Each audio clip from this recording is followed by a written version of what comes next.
Hello and welcome to the Redmen TV. It's start 11 prediction time. The volume's on that, Mac. It's not anymore. We're live. This is what happens. We mess up. We do it all the time. Apologies. Okay, so it's start 11 prediction time. I've got my phone today, so I'll be in the comments in a little bit. First of all, I'm just going to go straight into the starting 11. I think Simon Mignolet is going to start this game. This is one of those ones where I'm just going to pick one starting 11 today, and I want to have a little bit of a discussion around it in the comments section. I've gone dead strong with the starting 11. I've gone Trent Alexander-Arnold at right back. I've gone Joel Matip and Dejan Lovren to play their first game together as centre-backs so far in the pre-season, and James Milner on the left. Now, I would probably put Nathaniel Klein ahead of Trent still, and anyone who watches the redmentv.com will know why.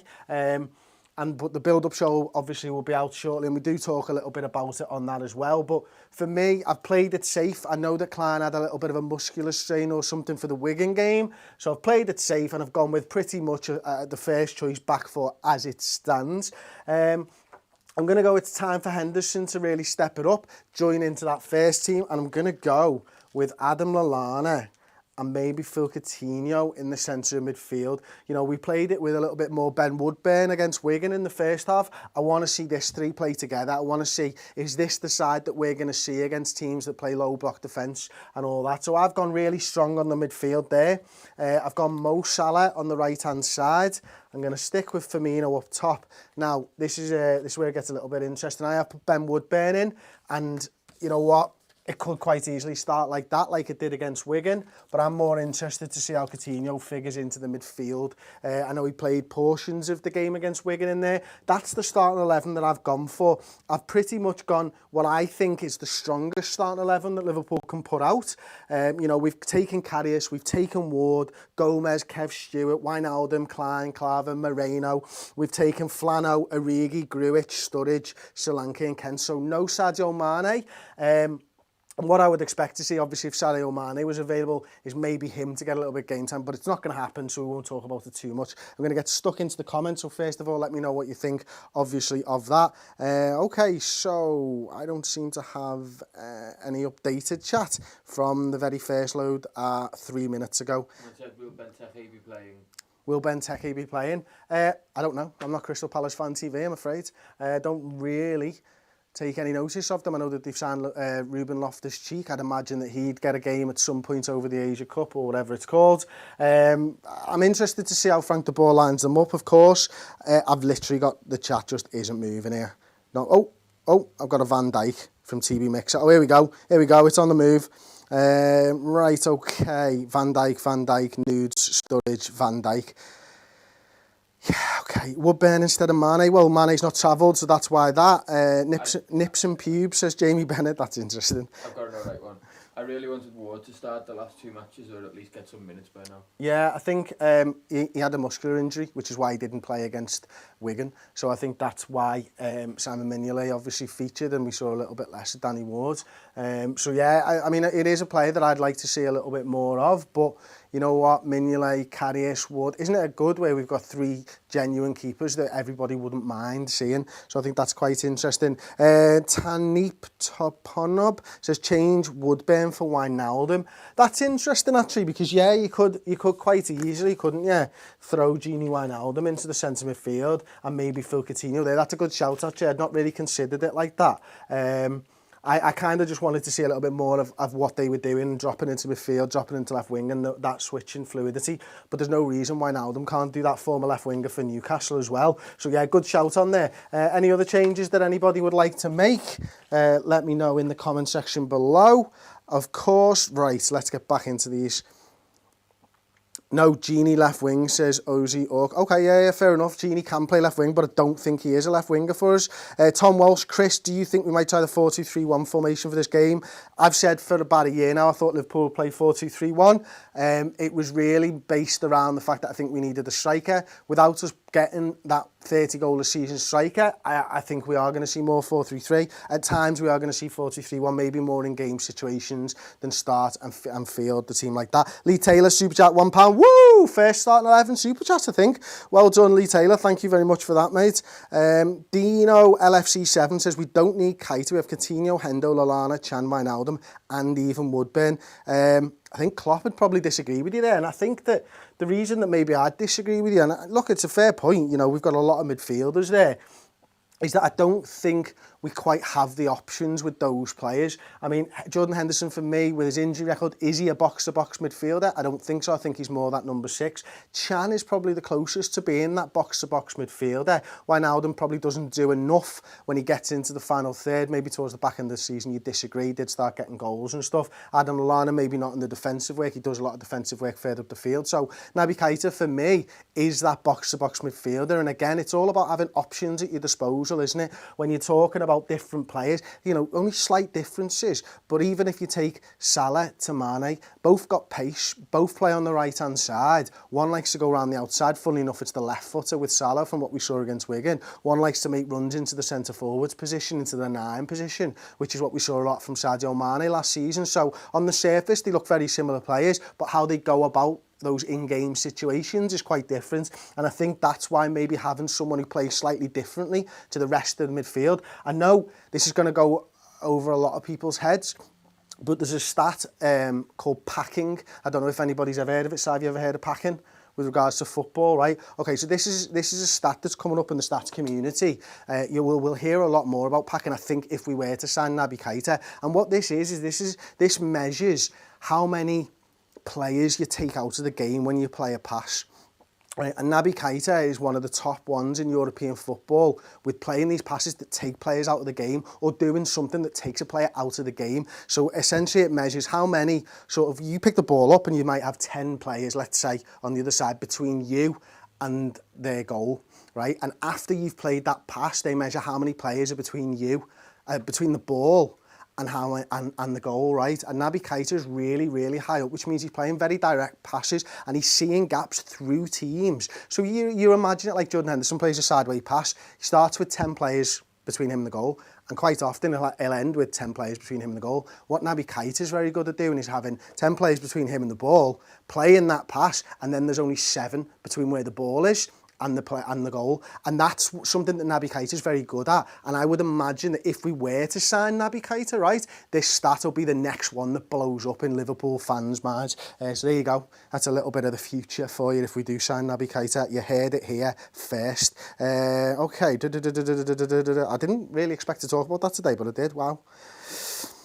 Alexander-Arnold is top, says Matthew Nuttall. Completely agree. George Nichols, Karius over Mignolet, question mark. For me, funny enough, we did this on the Uncensored Match build-up show. And in fact, it was the final word for Wigan. It was something Steve Hall mentioned to me, and how nervous he was with Karius between the sticks. And I must admit, after thinking about it a little bit and watching a bit more of Karius, I get that same feeling. I don't quite feel comfortable when Karius has got the ball or when he's called into action. And I do nowadays feel comfortable with Simon Mignolet. So there you go. Have we missed any super chats, by the way? There was a £2 one. Ooh, a £2 one. Price. Craig Price, £2. Woo! Thank you very much, Craig. Much appreciated. Matt plays games. Who goes to the bench for Keita? Now, I mean, this is a question. Look, it's a starting 11 prediction, so we've not signed this guy. I've already spoken about Keita for far too long, but because Liverpool fans are talking about it, and to be honest, because I want to talk about it as well, we will do a little bit about it. I honestly don't know. I mean, again, you know, we've talked about Phil Coutinho dropping into midfield. I would suspect that if Naby Keita is the guy that comes in, we might see him in this position here, and we might see a little bit more of Phil Coutinho on the floor. We might see a little bit more of Phil Coutinho up here this season rather than the midfield. I'd imagine that maybe, you know, then you're having Salah, Coutinho, Mane for 2 spaces during the season. And when you're playing 2 games a week, it's about making sure that there's always, for me anyway, it's about making sure that there's always one pacey player who can stretch that defence. Because we go back to January, when Mane wasn't there, and back end of the season when we wasn't there, when we lost that pace completely, we struggled. But with just one player with pace, you don't necessarily need 2. You just need to make sure that the defenders are thinking about that ball over the top and aren't able to commit to fully to counter-attacks or attacks when they do get the ball. So that's quite interesting. Thank you very much for your question. Much appreciated. Billy May, do you think Keita will happen? Would he be a good CDM? I think he's more than a centre defensive midfielder, if I'm honest, and I do think that it's going to happen. So there you go. Redmen Kerr says your predictions are shite. I'll come to you. I know, but you're the one watching. Yeah. Hey. me, okay. David Michael Williams, good luck to Lucas Leiva, forever a Red, you'll never walk alone. Yeah, absolutely, fully agree with that. I mean, we talked on the podcast this week, and that's available on iTunes and Acast. Sorry for all the plugs. It's literally so I can fill time while I think of an answer, because the questions are coming in live. I think I've said on the podcast that a great servant, a great professional, a good player. Ultimately, he'll be remembered as one of my favourite players for Liverpool over the last decade. But was he on the pitch one of those my favourite players? Probably not. It's everything else that he gives. It's every time he takes the pitch, he gives 110%. And that's what I love, and that's what I want to see Liverpool players do. Whether they've got the skill set to back it up or not, 110% is minimum, bare minimum. And I think he went above and beyond on so many occasions. He's playing out of position for a large part of that. He's been hated by sections of the fans, and he's always stood up there, and he's always been one of us. He's an adopted Scouser, and I love Lucas Leiva for that. Fair play to him. Thank you very much for that as well. Tom Walsh says, wrong video, but what's your thoughts on the orange kit? I like it personally. Okay, I'm not a fan. I'll be honest. It's not for me. I'm 34 years old. I'm fat. You know, wearing bright coloured T-shirts like that just draws attention to this. And there's nothing that draws attention to this quite like me standing on my side doing this. But you know what I mean. You know it anyway. It's not a problem. Like, you talk about my calves and my knees all the time in the comment section. Yes, I see that. Thank you very much. But yeah, for me, look, I can understand that kids are going to love it. And I think that's what it's about, isn't it? You know, we see so many kids around Liverpool in Barcelona shirts and Barcelona away shirts and all that, and they love the bright coloured boots and all that. I'm a black boots, plain T-shirt kind of a guy normally, and I like grey T-shirts, I like red T-shirts, I like dark blue T-shirts, navy, whatever. That's me. If you like your orange Liverpool kit, absolutely sound. I've got no problem. I couldn't care less about the kits, if I'm perfectly honest, as long as the home kit looks decent and it's fucking red. I've literally, the comments have stopped working again, so if there's any more, mate. There's quite a few people saying they'd rather have Aubameyang than Keita for that sort of money. Yeah, I think so. I think the one question mark you'd have to ask yourself, and I understand that, and I've been saying that I wanted Aubameyang at Liverpool for ages now, much like everybody probably is talking in the comment section. Again, apologies, don't know, can't see them, stop working. It's funny that he's available. They've said that he's available, and yet no one's coming in for him, and that raises question marks for me. And I don't know why that is. It could be an attitude thing, it could be a physical thing, I have no idea. But you know, you just have to look at his stats. His goal record, his goal return is outstanding. And if you look at it, Lacazette's stats against Aubameyang's, then I'd be going for Aubameyang all day long. It's really strange, and you know, Klopp's had him. Don't forget that Klopp was the one who signed him, I think it was, for Dortmund. Now, I know it was a few years ago now, and he only really kicked on when Tuchel took charge of Dortmund and stuff. Now, Tuchel did play that Dortmund side quite a lot differently. He evolved Klopp's system quite a bit. So whether Klopp thinks he'll be able to play that system or play the Liverpool system, I'm not 100% sure. But look, I'm happy with our forward options at the moment. We've got Mane, we've got Salah, we've got Firmino, we've got Sturridge, we've got Origi, we've got Solanke. We've got a wealth of talent. We just don't have that 30-goal a season guy. So I understand totally why you want him in the side. And you know what, for the amount of money that we're spending, personally, I'd probably have gone for a £30 million, a 30-goal a season striker. But you know what, I'm stood here talking at a board with magnets on and a Sabutio thing, and Jurgen Klopp's in charge of Liverpool, and he makes the decisions. Any more? Let's throw one more. Chris should go on Love Island. No. I don't know. I know it's a programme. I don't really know the premise of the programme, if I'm perfectly honest. I take it by the name that you try and get off with people. Throw a load of idiotic lads and idiotic girls on an island and watch them try. Thanks, Si. Well, basically, you'd see an idiotic lad not get laid. Brilliant. It's like watching the Redmen TV. There's no need for me to go on Love Island, is it? Anyway, thank you very much for watching. It's been an absolute pleasure once again. Sorry with the problems with the comments and stuff. Oh, we got around it a little bit. Let me know your thoughts, of course, in the comment section below. I'll be in there after the video goes live. And we cut the beginning off. Yes, I know it does your head in, but it's a problem. We're going live. Anyway, thanks very much for watching. I'm Chris Pajak. That's the Start 11 prediction show. That's side. There are your comments down below. Leave them, like, all that shit. Bye.